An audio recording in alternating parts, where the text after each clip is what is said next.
moi, l'intelligence artificielle, c'est la nouvelle technologie. Par exemple, avec on va dire des robots un peu dangereux, des fois, par exemple, utiles pour la médecine, des choses comme ça. Pour remplacer, par exemple, des médecins qui font des opérations. L'intelligence artificielle, j'ai l'impression que dans ma tête, l'idée est très claire. Je vois ce que c'est et ce que ça fait. Par contre, pour le mettre en mots, un peu compliqué. Donc, on pousse les ordinateurs à imiter l'intelligence humaine. Est-ce que le CHU de Brest utilise l'intelligence artificielle? Je pense que oui. Pour moi, les applications les plus importantes de l'intelligence artificielle, effectivement, en médecine, elles sont évidentes. En 2021, oui, je pense que le CHU de Brest, comme les autres hôpitaux, utilisent l'intelligence artificielle.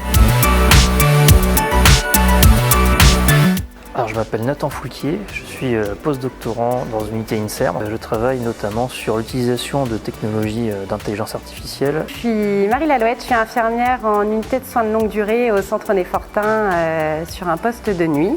Je suis Benoît Brignoux, ergonome au CHRU de Brest.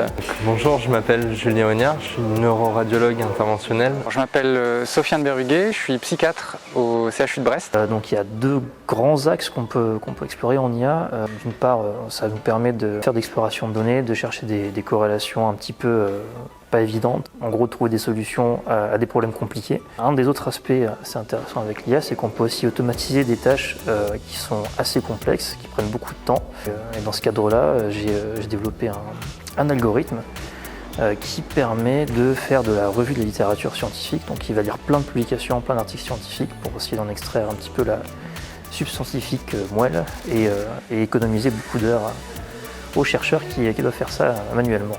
Je pourrais citer un projet qui a amené l'installation de capteurs sonores dans les chambres de résidents. Ce qui a un réel intérêt pour le résident ne pouvant utiliser les moyens d'alerte classiques que sont la sonnette appel résident. Ça nous permet d'être alertés rapidement de manifestations, qu'elles soient anxieuses, douloureuses, de difficultés respiratoires ou encore de chute. Je pense que ça rassure beaucoup le résident de savoir que l'équipe soignante sera alertée. Ces capteurs permettent non seulement la surveillance du patient lors de son sommeil, donc de sécuriser les soignants dans leur pratique, mais elle permet également d'optimiser les déplacements et donc forcément agir sur la santé au travail des professionnels. L'intérêt pour moi, soignante, ça va réduire aussi mon hypervigilance auditive qu'on peut avoir la nuit. Il y a assez peu de recours aux techniques d'intelligence artificielle dans mon métier. C'est cependant quelque chose qui est amené à changer.